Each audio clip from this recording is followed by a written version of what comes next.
You ever wish there was a video out there that could just help you identify the grasses and the weeds in your yard easily by looking at the seed head? I'm going to help you out in this video because we're going to show some things, and this is one advantage. Let me just say this. If you hadn't mowed your grass in a while, it's okay, because one of the things by not mowing your grass, you let the seed head show up in the summertime, and it makes it much, much easier to identify the weeds and grasses that you're looking at.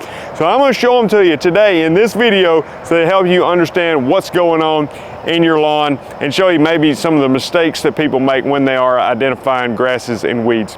Now let me start off by saying I am not a botanist, though I do remember taking a botany class in college, and I think I passed it without that much difficulty. But you don't have to be a botanist. You can just make some observations here, and once you look at them and you say, okay, now that I see them side by side, I know what I'm looking at. So let's start off with an easy one. And this is Bea grass. Now some people make a lawn out of this. I don't think I'll ever understand that. To me, it's not a good plant to make a lawn out of. It just doesn't even look good. And it's notorious for putting up the wicked seed head in just so few days after you mow it, which is just aggravating. But this one, okay, if we don't get any other one right for the rest of the video, this is Bea grass, and maybe I'll hold on to them and we can look at them all together at the end. All right, now talking about the mistakes that people made, I've had multiple people, sorry my Bea grass got in the way, I've had multiple people that would message me and say, Jason, what is this weed that's taking over my lawn? And the weed would be this. It would be this weed right here. And I would say, that's actually not a weed. That's your Bermuda grass lawn. This is a Bermuda grass seed head. So you can see, I mean, it would be hard to get that mixed up with Bea grass. You see what I'm saying?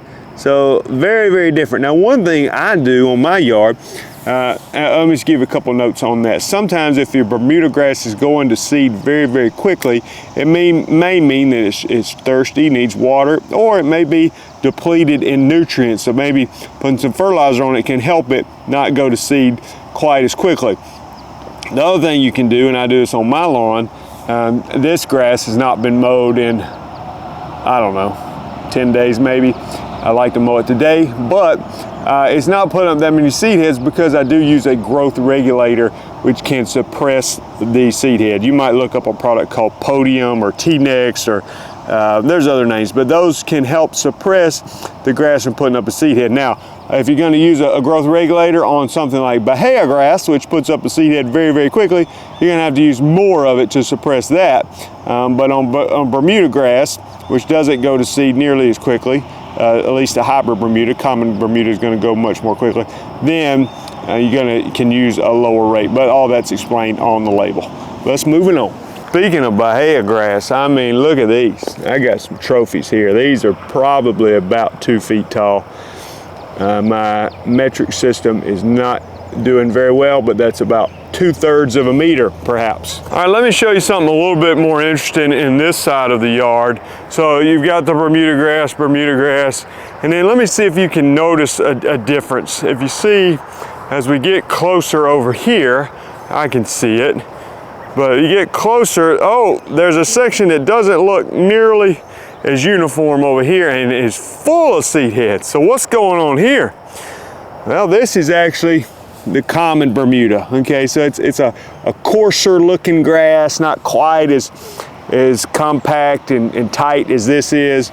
Wider blades, a little bit less dense, you know, just not filling in quite as much, and definitely goes to seed much, much quicker. So this is what's going on here. We've got common Bermuda mixed in a patch where you've got your hybrid Bermuda not going to seed. Common Bermuda looks like I'm growing seed heads over here. Got a bumper crop this year. All right, here's one I see a good bit in my area. Definitely different than others that we've already looked at. This big weed right here, it's a big old clump of Dallisgrass, and look at the seed head on it. Now you see how that is significantly different than the Bea grass, and certainly different than the Bermuda grass. So this is Dallisgrass. Now here's one that may not be quite as familiar to some of you, and here's the seed head here. If we look at this, and you can see kind of a unique looking seed head. And this grass sort of looks like a hybrid between centipede and St. Augustine. It's actually neither. This is carpet grass, and you can see the Bermuda grass next to it, and then you got this carpet grass invading. So the carpet grass is fairly unique. It's got a Y on it, similar to the Bea grass, but not nearly as large. But then it has, just coming off of one side below that, another shoot coming off the side, and that's the way it is. I mean, it's not a mistake. I'll look at another one. It's a Y with one below it, and it's a Y with one below it. So very, very unique in the way that one shows up. But this is a unique seed head with a Y with that one stalk coming off to the side below it. Now here's one. I apologize for the shadows, but this is Goose Grass. It grows really compact. You can see the seed head starting to form. It's still fairly young, just starting to develop here. The Goose Grass has got that open center that's almost white in the middle of the plant. Grows super compact. Well, I use that word probably with a double meaning.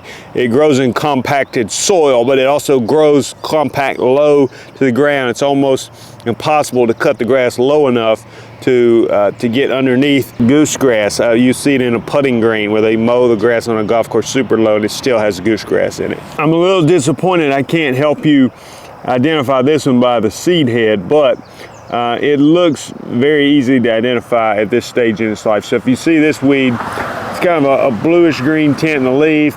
It's got a deep pinkish red colored center, and when it puts out a seed head, I mean, it's very easy to recognize. This is annual foxtail, at least I believe that's what it is, and you'll understand that when you see the seed head a little bit longer, and it'll start to do that. But it puts out a big bushy, basically looks like a white foxtail. So unfortunately I can't show you that right now, but this is annual foxtail, and it is something to see. You could Google annual foxtail seed head and see what it looks like. Here's a big crabgrass plant. Okay, I guess I gave it away with the seed head, but this was in a little gravel area here, so it hadn't been mowed in a while, and that's where you get a real mature plant. So even if you find a smaller specimen, it looks like this, but look at the seed head on this. Again, it may look smaller if it wasn't, if it was in the yard and got mowed more often, but the overall shape and design of it, you can compare that. Again, not that difficult to distinguish between this and some of the other ones. I wouldn't get this confused with Bea grass or Dallisgrass or carpet grass, so pretty easy to tell the difference, and you can see what the plant looks like. If you want another example of what goose grass looks like, here's another fairly large specimen here, and you can see again what that seed is. Let me put the crabgrass down so it doesn't get confused. You can see what it looks like there. Okay, so we got to look at some of the weeds that I was hoping to look at. I've collected a few of the seed heads here, so let's just give a little quick review here, and we'll talk about maybe controlling some of these weeds. This is the Bermuda grass. So this one over here, the larger dark one, is the common Bermuda, and the one I'm spinning right now in my hand, the smaller one, is the hybrid Bermuda. So not a weed unless you don't like Bermuda, and a weed's an unwanted plant. So if you got Bermuda growing in your ryegrass, I guess it is a weed. But for me, anyway, common and hybrid. What is this one? Come on, you got to get this one. This is what we started with. That's Bea grass. And then of course this was the big old nasty Dallisgrass, so nasty. Gotta wash my hands how nasty it is. This was the carpet grass. Couldn't show you the foxtail. We did also look at the goose grass. As far as some control options, for Bea grass, we use a product called MSM Turf, or Manor, M-A-N-O-R. I can try to put some links in the description. But it uses a very, very, very low rate. So just spraying it at 1/4 of an ounce per acre, which is a tiny amount to cover an entire acre. Don't try to do it in a small backpack or handheld sprayer, but in a big tank, 1/4 ounce to maybe 1/3 of an ounce per acre will suppress this seed head and can help knock out Bea grass in your lawn. The Dallisgrass is very tough to control. In a Bermuda or zoysia lawn, tribute total is about as good as anything that I know of, other than MSMA, which is no longer legal. That does work well on a Bermuda lawn and can be used on golf courses and right-of-ways. But for residential lawns, you got tribute total. I mean, there's other, I use Celsius and Certainty, two products combined a lot, and that will have some effectiveness on Dallisgrass, but best controlled in the fall. So if you could spray it with tribute total like in October and again in November, and then maybe hit it again in the springtime if it's still hanging around. Another thing, in a dormant Bermuda lawn, you can spray it with glyphosate and help to knock it out. Carpet grass, again, you want to make sure that if you know, understand what carpet grass is, and make sure it's not centipede grass or St. Augustine grass, because they do look, you know, at least somewhat similar, but the seed head gives it away. And so we use a product called Celsius. That's the product for warm season lawns, and it's very effective on killing carpet grass. Now, again, you want to make sure that if you got a lawn, you think you have a centipede lawn and it's really about 70% carpet grass, and you go out there and blanket it with Celsius, you're going to kill 70% of your lawn. So make sure you know what the carpet grass is and the St. Augustine and the centipede, and get them straight, because you can spray Celsius on centipede, but you don't need to spray it on carpet grass unless you're trying to kill the carpet grass. And sometimes these yards get where you basically have a carpet grass lawn, so just understand that. And then Foxtail, of course, we talked about it. Actually, the Celsius Certainty combo works great on Foxtail. Goose Grass, I think Dismiss NXT is probably the best product I have used on Goose Grass. If you know, those are weeds that you can hopefully get ahead of with a pre-emergent, but I'm talking about from a post-emergent standpoint. Well, I hope this video has been informative to you. Learn some weeds. If you hadn't done so, please subscribe to the channel. There's tons of videos on here about controlling weeds, or helping you have a better lawn, or helping you start a weed control and fertilization business. If that's something you aspire to do like I did, then you can go to lawncarelife.com. That's where I have resources like the Weed Control and Fertilization Academy. There's also information about the Lawn Care Life Conference, which is an event that we put on that has been well received. So check those things out, lawncarelife.com, or hang out here and watch some more videos. We'll see you in the next one.